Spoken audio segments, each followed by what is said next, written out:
안녕하세요. 저는 올해 47살 여자이고 디자인 전공을 하고 현재 남편과 함께 작은 디자인 사무소를 운영하고 있습니다. 다행히 일거리는 코로나를 겪으면서도 꾸준히 평소대로 차질 없이 들어왔고 현재 남편과는 업무 분담을 칼같이 하는지라 저는 그냥 월급만 받고만 하는 정도이지만 사업은 잘 돼가는 듯 해요.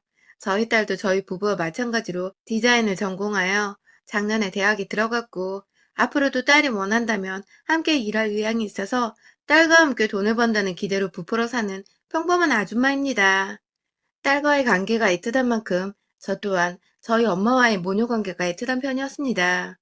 제가 여기서 과거형으로 언급한 이유는 다름 아닌 저희 어머니께서 1년 전에 지병으로 돌아가셨기 때문이에요. 제 아무리 어릴 적에 사소한 것으로 엄마한테 대들었고 싸우기도 정말 말도 안 되게 많이 싸우면서 마음에 금이 가고 상처를 받은 적도 많았지만 그럼에도 저희 엄마는 평생을 제 옆에서 함께 오래도록 살아주면서 저와 이렇게 알콩달콩 싸우기도 하고 화해도 하면서 돈독한 모녀 관계를 이어가 주실 줄 알았습니다. 감히 다른 지인들이 돌아가시거나 친구가 부모님을 다 여의었을 때도 저만큼은 미련하게 우리 부모님은 다 내가 검은 머리가 파뿌리 되는 때까지 곁에 함께 있어 주실 거라는 걸 당연스럽게 생각을 했습니다.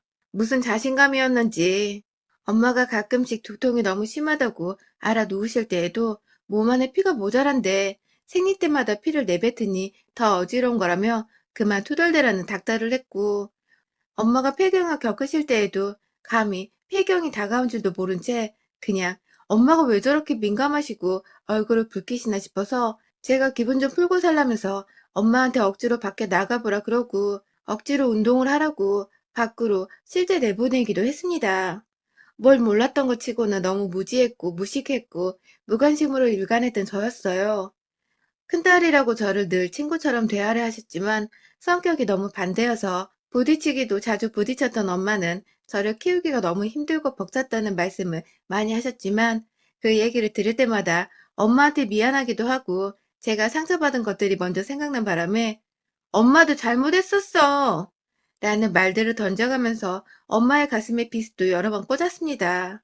성인이 되고 아이를 낳아 내가 엄마가 되었는데도 불구하고 내 새끼가 먼저이고 내 새끼 돌보느라 정신이 없이 행복해야 하느라 내 엄마가 어떻게 돼가고 있는지를 미처 파악하지 못했습니다. 오히려 연락이 없던 엄마가 오랜만에 연락을 하면 딸이 되어 애교 좀 부려보고 사랑한다고 한마디를 좀 먼저 꺼냈으면 좋았을 텐데 뭐가 그리 낯뜨겁고 부끄러웠는지 왜 전화를 했냐며 퉁명스럽게 말을 건네버린 듯 했었고요. 엄마가 보고 싶다고 집에 한번 아이를 데리고 놀러 오라며 부탁을 하셔도 당장의 일이 너무 바쁘고 돈 버느라 정신이 없었던 나머지 다음에 라고 약속을 미루고 반복하면서 엄마 얼굴을 1년에 2번, 어쩔 땐 한 번 정도 보면서 참 남들보다 못하게 지냈어요. 돈을 더 많이 버는 것이 내 아이를 위해서 그리고 내 부모를 위해서 효도를 하는 것이라고만 생각을 했습니다.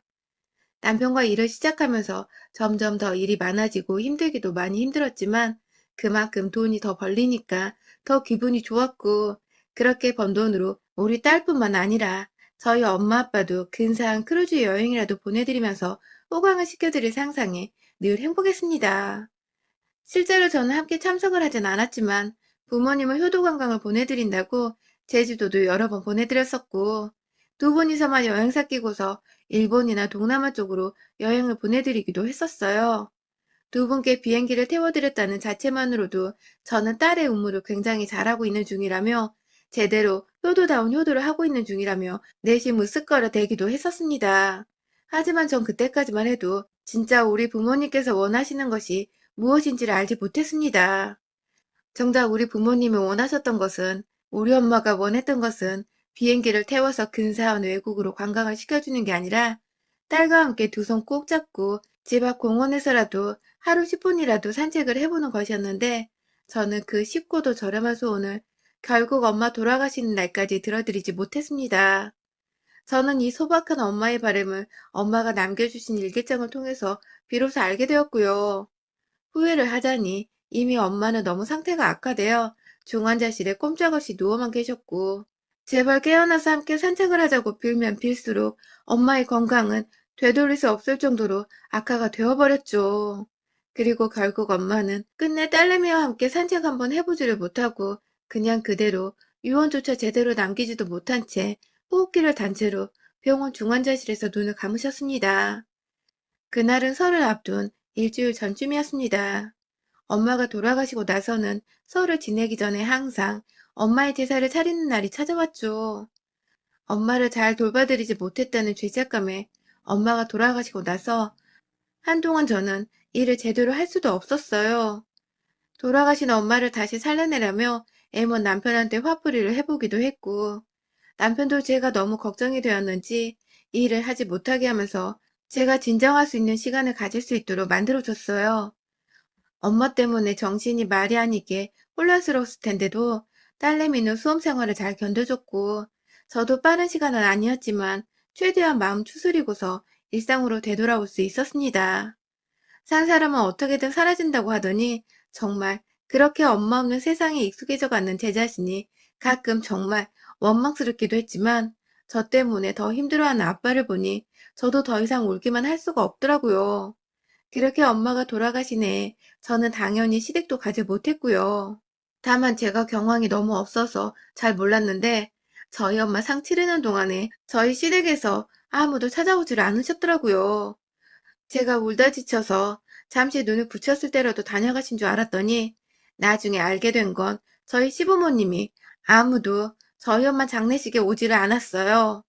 이 사실을 정말 몇 달이 지나고서야 우연히 저희 외삼촌께서 친정에 다 같이 모여 술을 마시다가 경우가 없는 분들이다 라며 말씀을 해주셔서 알게 되었고 그제서야 남편도 저한테 이씨쭈꾸를 하더라고요. 본인들이 설날 제사를 앞두고서 재수없게 상 치르러 가는 게 맞나 싶어 고민을 하다가 못 오신 것 같다고 말입니다. 본인도 여러 번 오시라 말씀을 드리고 화까지 냈는데 시골분들 고집이 너무 세서 자기가 어쩔 수 없었다고 말이죠. 제가 그날부터 거의 잠을 못 잤어요. 시부모님에 대한 원망 때문에요. 니들이 한 명씩 지금 당장 죽더라도 절대로 우리 아빠한테 장례식장에 찾아오란 말을 안 할 거라는 다짐까지 해가면서 너무 섭섭해서 추석이 다가올 때까지 두 분에 대한 원망이 거의 하늘을 찔렀습니다. 그리고 시댁에 찾아가게 된 그해 추석, 지금도 크게 달라진 건 없지만 그 당시는 코로나 때문에 정말 말이 아닌 시국이었잖아요. 안 그래도 가뜩이나 시댁에 열이 받아 있는 상태에서 코로나 시국에 굳이 나까지 위험하게 시댁에 가야 하나 싶어서 전화를 드려서 못 간다고 말씀을 드렸습니다. 그러자 시어머니는 노발대발하면서 네가 뭔데 시집에 못 온다는 말을 하냐면서 친정에서 그렇게 배웠냐고 하시더군요.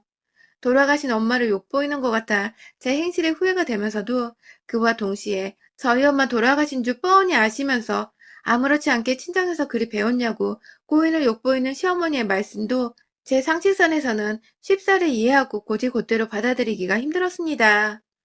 어머님, 저희 엄마 돌아가셨는데 그런 식으로 언급하지 마세요. 다시는.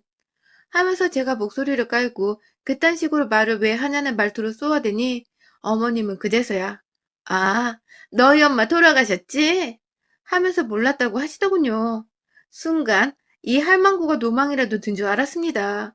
뭐 이런 식으로 말을 하는지 싶어 생각을 해보니 그냥 사람 자체가 상식을 넘어서 아주 무식이 줄줄 흐르더군요. 기분이 더 나빠져서는 그제서야 어머님, 저희 엄마 장례식 때 두 분 다 오지도 않으셨다면서요? 라고 뒤늦게 화를 내봤습니다. 그러자 시어머니는 아주 뻔뻔히 생각할 시간도 가지지 않은 채 그냥 툭 하고 뱉어내시더라고요. 우리가 장례식에 갔다가 우리 조상 제사를 지낼 수도 없는데 거길 뭐 좋다고 가니? 하고 말입니다. 사돈이 돌아가셨다는데 장례식에 간다는 기본적인 상식조차 제사를 핑계로 대며 무시를 하는 시어머니의 태도가 절대로 정상적이게 보이지 않았습니다. 그 와중에 지 조상도 아닌 지 남편의 제사진에 걱정을 하면서 우리 엄마 장례식에 왜 가냐고 뻔뻔하게 대답하는 시어머니와 더 이상 얘기를 하기 싫더라고요.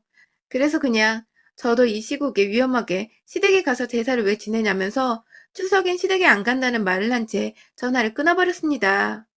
그날부터 추석까지 시부모님은 번갈아 가면서 저희 남편한테 전화를 해댔어요.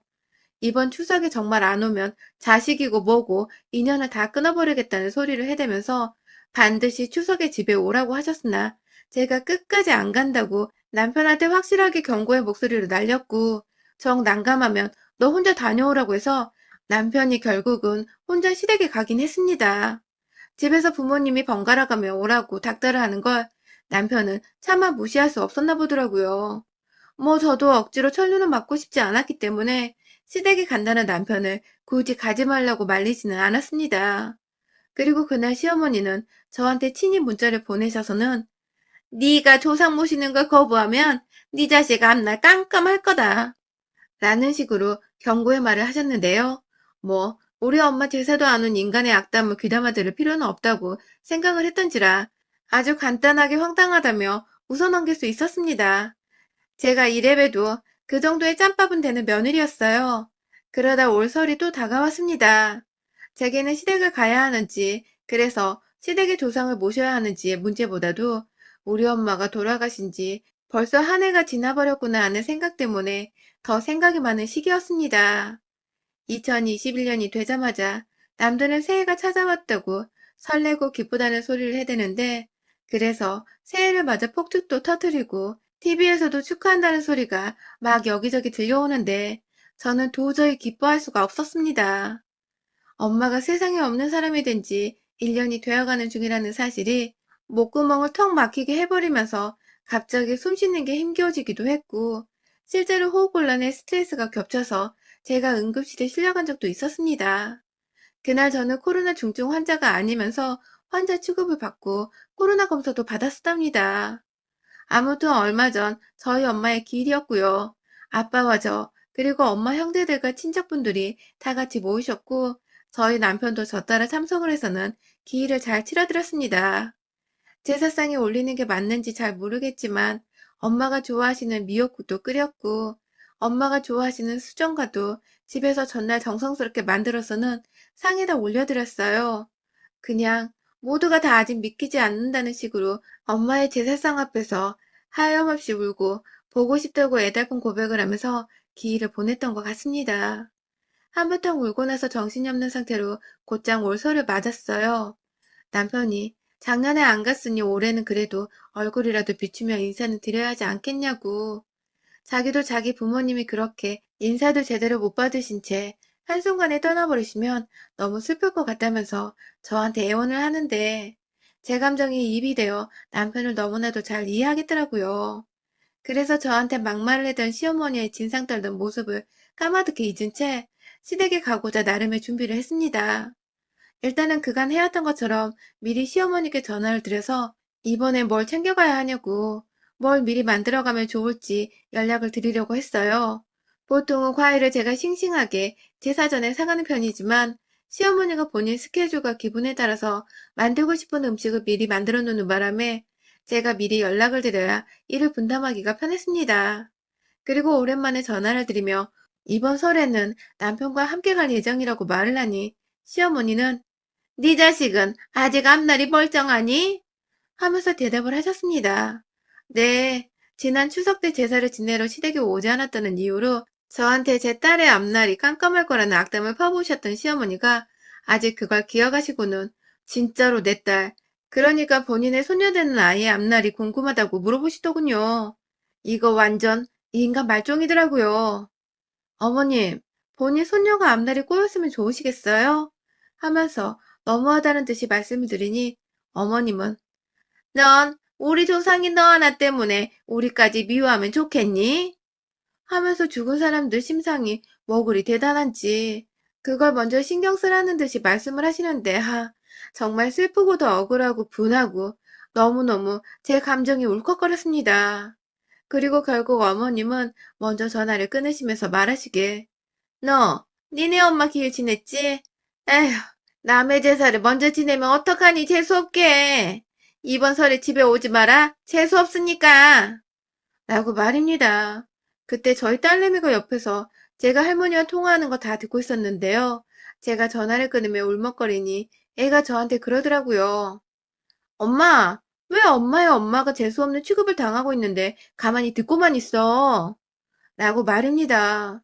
그러고 보니 작년 추석과 다를 거 없이 이번에도 우리 엄마가 돌아가셨다는 이유만으로 재수없는 취급을 시어머니로부터 당하고 있는데 저는 무시하는 게 답이라는 식으로 그걸 그냥 듣고만 있거나 한 귀로 흘려드리려고만 했지. 제대로 나서서 맞서고 욕을 한바탕 해줄 생각을 못하고 있었더라고요. 하늘에서 우리 엄마가 이 꼴을 보면 얼마나 속이 뒤집히시고 억울해서 천불이 나실지. 그래서 그냥 설날에 시댁에 가고자 결심을 했습니다. 가서 죽이 되든 밥이 되든 할 말을 하고 다시는 우리 엄마 제사를 가지고 재수가 없다느니 그래서 시댁에 오지도 말라는 취급을 당하지 않게 하고자 생각을 고쳐먹었어요. 그리고 설이 되어 아무것도 상황을 모르던 남편과 함께 시댁으로 갔습니다. 남편한테 저도 꼭 참석을 해서 마음을 추스리고 싶다면서 예상보다 하루 늦게 제사를 지내는 당일에 시댁에 도착하도록 했어요. 시댁에 도착을 하자마자 시어머니랑 남편 혼자 저번 추석 때처럼 찾아온 줄 알고 아들 하면서 나오다가 차 안에서 함께 나오는 저와 손녀의 얼굴을 보더니 뭘 못 볼 거 본 사람 마냥 인상을 확 찡그리더라고요. 그러더니 아 재수없게 왜 왔냐고 하면서 짜증나 죽겠다는 듯이 두 손을 막 허벅지에 갖다 때리면서 화를 내는데 그 바람에 저희 딸이 나서서 할머니 정말 너무하신 거 아니에요? 하면서 억한 마음에 화를 내버리고야 말았습니다. 자기 딴에는 엄마를 보호하고자 저 대신에 할머니한테 화를 내버린 것 같은데 제가 고마워하려는 와중에 남편이 할머니가 아무리 막 하셔도 예의를 갖추라면서 저희 딸을 막 나무라더라고요. 그 바람에 딸도 아빠한테 혼이 나니 기분 나쁘고 기는 죽고 화는 계속 나서 저를 보며 한없이 씩씩거리고 있었고요. 딸내미 마음이 어떨지 너무나도 잘 알겠는 이 상황. 제가 엄마가 돼서 우리 엄마 욕까지 보이게 하더니 급기야 내 딸내미 속까지 긁어버리고 있구나 싶어서 순간적으로 어찌나 열불이 터지던지요. 남편을 향해 바라보면서 이 새끼야 내 딸한테 말 함부로 하지 마. 확 진짜? 하면서 욕만 안 했을 뿐 이미 욕이 되바라지게 나왔다는 표정을 지어 보이면서 다가가니 남편이 저한테 쫄아 뒷걸음을 치려다 여보 그런 뜻이 아니라 하면서 말리는데 시어머니는 잘한다 여자가 재수없게 남편한테 소리나 지르고 하면서 또 재수가 없다는 타령을 해대셨습니다. 남편이 자기 엄마 입에서 튀어나오는 소리를 어떻게든 막겠다고 막 엄마 좀 하면서 소리를 질렀고 정신이 하나도 없는 와중에 밖에서 여기저기 소란이 나자 시댁 안에 있던 친척분들이 하나둘 나오기 시작하셨어요. 무슨 일이냐고 밖에 나왔다가 저랑 손녀까지 있는 걸 보고는 왔냐? 하면서 손을 흔드는 시아버지는 뭔가 상황이 되게 어색하고 의아하고 굳이 안 와도 되는데 왔다는 듯이 저를 무의미한 표정으로 쳐다보셨습니다. 친척분들한테도 저희 엄마가 돌아가셨기 때문에 며칠 전에 제사를 지내 재수가 없다는 걸 이미 다 말했는지 친척분들 또한 쟤네 엄마 돌아가셨다고 하지 않았어? 하면서 남의 집 제사 먼저 지내고 온 애가 왜 우리 집에 와 있는 거냐면서 제사 안 지내도 되니 돌아가란 말을 궁시렁거리면서 제 귀로 다 들리도록 말을 하시더라고요. 이야, 이제 하다하다 시어머니, 시아버지를 넘어서 일가 친척들이 아주 작당을 해서는 제가 재수 온 붙은 며느리 마냥 가라는 식으로 말을 하는데 저는 이미 청개구리 심보이고 어떻게든 시어머니 엿을 먹여주고자 반대로 행동을 하기로 마음을 먹은 상태였습니다. 이내 남편이 분위기를 어떻게든 무마해보겠다고 억지로 웃어 보이면서 저희 왔어요 하면서 친척분들께 말을 건네는데 저도 똑같이 웃어 보였습니다. 아주 미친년처럼 그 분위기 속에서 아무렇지 않게 저희 왔습니다 하면서 분위기를 몰아서 시어머니께 섬뜩한 웃음을 기분 나쁘게 지어 보이고는 시어머니를 이내 지나쳐서 친척들의 틈을 뚫고 시댁 안으로 들어갔어요. 그리고는 이내 제 눈앞에 보이던 제사상을 아직 준비를 하고 있었는지 부엌에서 마저 상을 옮기고 있는 어르신들 틈에서 저도 같이 제가 할게요 하면서 도와드리기 시작했습니다. 재수가 없다고 자꾸만 곁눈질을 하면서 저를 쳐다보는 시부모님과 어르신들 틈에서 딸내미는 제가 도대체 왜 이런 취급을 받으면서도 제사상을 차리고 있는지를 이해하지 못하겠다는 듯이 한켠에서 팔짱을 낀 채 서 있었고 남편도 제가 도대체 왜 이렇게 잠잠하게 제사를 도와주고 있는지 모르겠다는 듯이 한켠에서 저를 입덕 벌린 채 눈치를 보며 어른들께 인사를 나누고 있었는데요. 아랑곳하지 않고 제사 음식들을 제사상 위에 올려뒀습니다. 하나, 둘, 시골분들이 정성스레 만들어 놓았을 제사 음식들을 상 위에 조심스럽게 올려놓은 뒤에 모든 게 다 제자리에 얹혀지고서 제사만 올리는 데는 완성의 단계에 이르렀을 때에 제가 탄식과 함께 밖으로 나가서 현관에서 신발을 도로 신은 뒤 쪼벅쪼벅 안으로 다시 들어와서는 곧바로 지체 없이 제사장 위로 향했습니다. 제가 제사상에 위해 두 발을 딛고 올라선 것입니다. 그리고는 기다렸다는 듯이 시엄마가 준비하고 제가 손수 상위에 옮긴 그 제사 음식들, 그리고 그 외의 그릇들까지 제가 모두 다 정말 작정했다는 듯이 신발을 신은 채로 뻥뻥 차버리면서 음식들을 거실 사방으로 튕겨 까버렸습니다. 온 집안 사람들이 제사를 지내려고 모여있는 와중에 며느리가 제사장 위에 올라가서 음식들을 발로 까버리고 상다리 부러지라고 신발을 신은 채로 혼자 아슬아슬한 중심을 잡은 채 발로 쿵쿵 거리기까지 하더니 급기야 상다리 하나가 부러져 와장창창 소리를 커다랗게 내면서 바닥으로 움직이며 탁자며 중심 못 잡고 사방으로 떨어져 굴러가기 시작했습니다.